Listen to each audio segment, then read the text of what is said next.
There's an old adage that says, any really big job is just a lot of little jobs rolled into one. That is how the folks in Seattle view the issue of global warming, a big planetary problem that is the result of a lot of smaller problems in the cities of the world.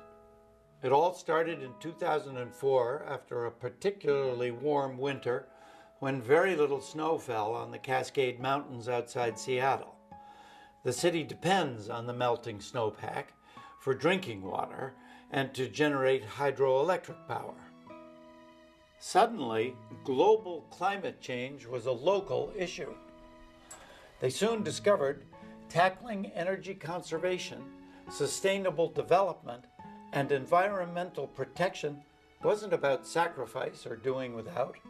It was about improving the quality of city life. That single revelation launched a national movement of mayors all across the country that could truly impact the planet.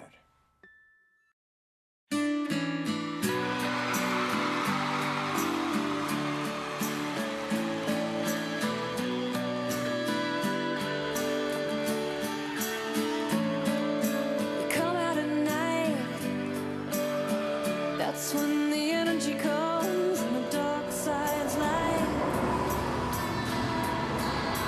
Building a mystery.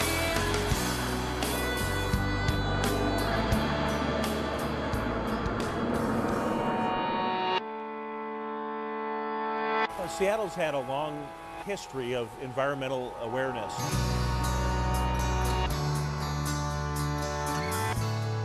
And we are demonstrating that you can take strong action against global warming at the local level in a city.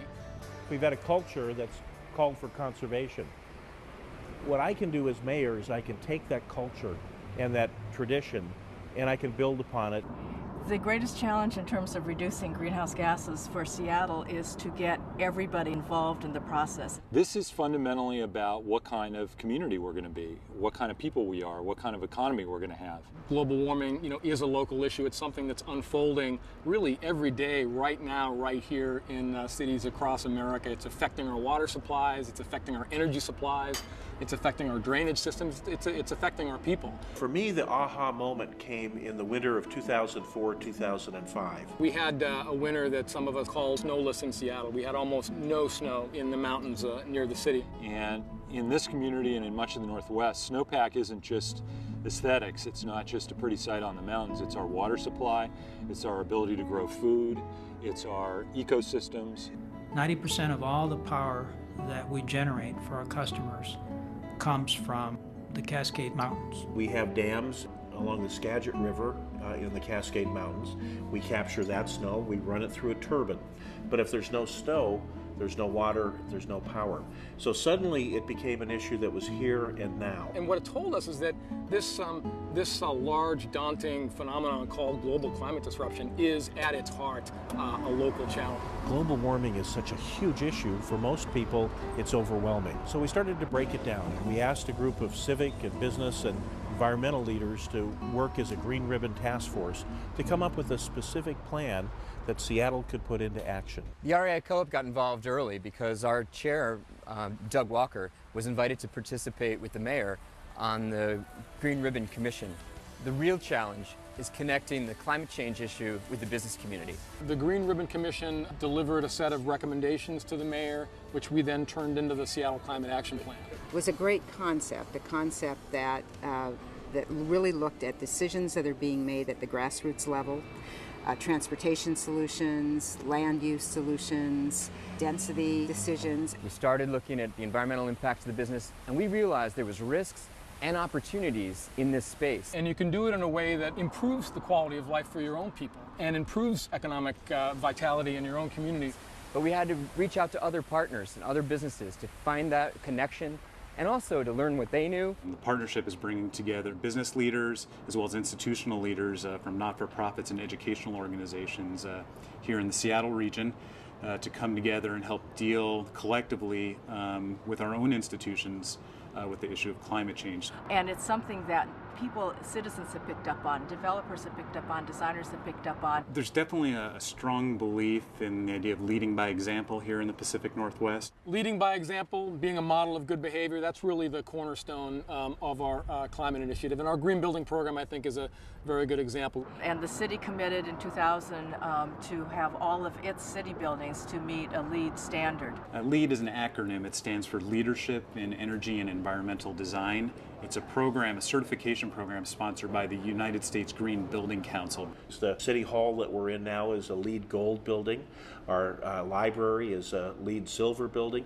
So the city was the first one trying to show people how they could do much more energy efficient, high performance buildings. We now have the private marketplace who has picked up on that a lot. Here at our flagship store in Seattle, we did a lot of work in the mid-90s to look at green building and integrate the environmental and social responsibility issues of our business directly into the building in the store. We're seeing changes all across the city. Sandwiched in between the City Hall and the new downtown library is a bank tower that was built in about 1980. That plaza is now being replaced by over 200 units of housing. People who are buying that housing are demanding that it be green, just like the City Hall and the new library. What we've done here in Seattle is essentially reduce the risk and provided case study examples, successful examples of buildings and facilities that can come in on budget, that can be beautiful, functional spaces for people to work, but can also realize terrific energy savings and create healthy workplaces and healthy environments. We knew that we had something. If you show that you could have a real difference, people are willing to make those sacrifices. It costs more to build a green building. We showed that at City Hall, here at the library, but we also showed that over the long run, you get a return on that investment. And the business community found that to be a very compelling argument. We've seen nothing but economic opportunity as a result of it. It's not the reason that we're doing it. We're doing it because we believe in it. But the ancillary benefit has been as we've been very successful as a result. Our lessons were that we could get reductions in greenhouse gas emissions and financial returns from things like energy efficiency, looking at renewable energy options, looking at our transportation solutions. The transportation solution to climate change is a three-legged stool. We need to build livable, walkable communities. We need to make sure people have transportation choices that they can use and then encourage people to use those choices. And it's everything from investing heavily in the creation of new transportation alternatives. We're finally building a light rail system in Seattle. We're building a streetcar network. Where we are here is an example of those transportation choices where light rail is going to be coming together with our bus system, with Amtrak light rail, and also with our bike station to create a multimodal hub full of transportation choices. The city established the goal with its first original green fleet plan to reduce petroleum use, and it was able to exceed that goal to actually reduce petroleum use by 12% over a period of approximately 5 years, both through the use of hybrid high mileage vehicles like these and the use of biodiesel.